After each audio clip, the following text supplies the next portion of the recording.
So I had one of my subscribers ask if I could get a little bit more into detail about my novel writing system that I use.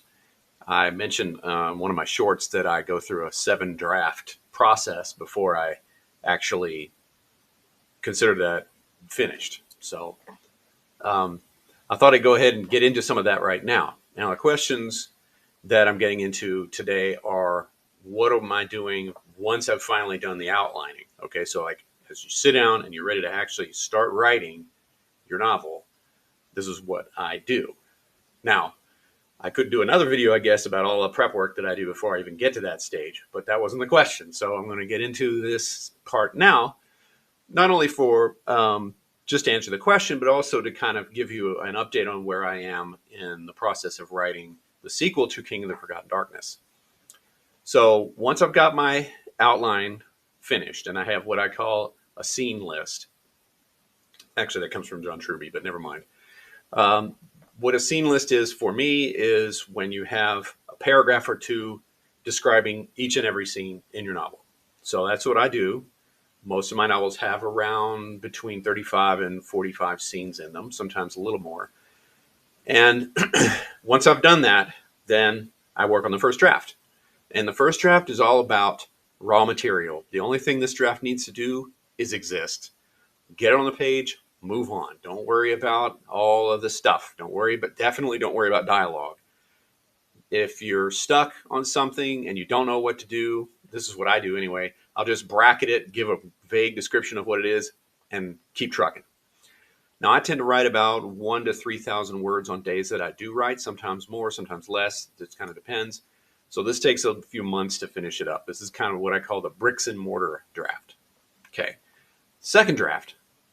After I'm done with the first one, I go all the way back to the beginning and I start weaving in all kinds of details, anything I can think of that might be relevant. I don't overthink this either. If I think it's relevant, I'll jam it in there, right? World building, setup and payoffs, atmosphere.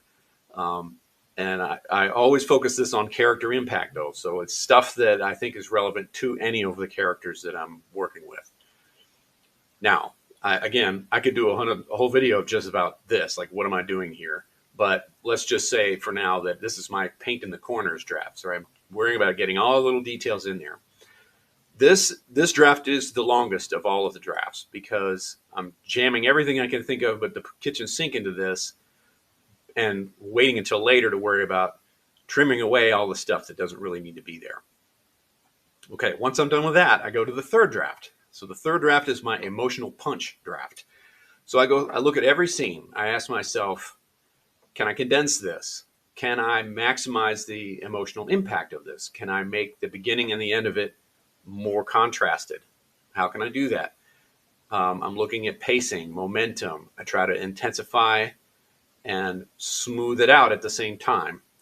And whether that's through descriptions of micro-emotional reactions, which is very popular in today's fiction writing, or maybe shift to a more old-school style where you get more into epic flourishes in the prose to kind of give you a bigger picture and kind of draw you into this sort of dreamy atmosphere of the story. It's good to balance those two things. That's my third draft. The fourth draft is where I start trimming away stuff like crazy. I'm laser focused on making every sentence count. I have a big long list of filler words. Again, I could do a whole thing on just that I try to edit out as much as possible. I'm scanning for these. I do Control F search. I don't just delete them all automatically. That's trusting way too much in computers. I look at each and every one of them and ask myself, does this word need to be here or can I axe it? Unnecessary adverbs, passive voice, filler words, give them all the axe. And then I also ask myself during this draft of each sentence, I say, can it be stronger? Can this be more immersive? Can I make this sentence flow better? That's the scalpel edit or the scalpel draft. That's my fourth one.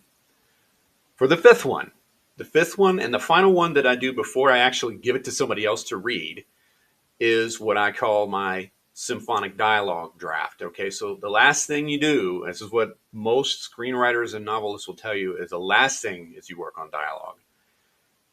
Everything else, you want to get that all tightened up before you start worrying about dialogue, because dialogue is difficult.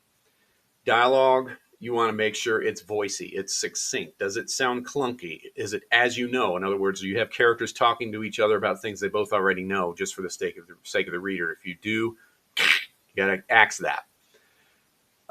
In dialogue, don't forget about quirky mannerisms and various characters. That's nonverbal dialogue. Okay, that matters. So I want to do that to make sure that every character I have in there, of the main ones, is absolutely as distinct as I can make them.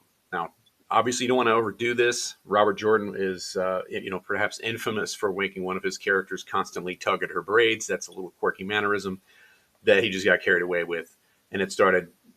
He did it so often that people started noticing. You don't want that.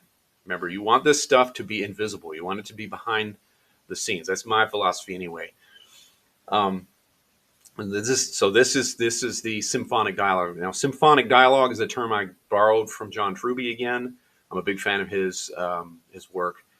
And all that means is that each character is like an instrument in a symphony. They have their own particular timbre to their utterances. And so the combination of them gives you a symphony. All right, it's a great metaphor. I like that.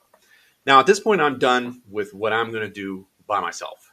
Okay, so the sixth draft is really just, I've sent it out to my alpha readers. And if you don't know, an alpha reader is a person who reads your novel for you that you know.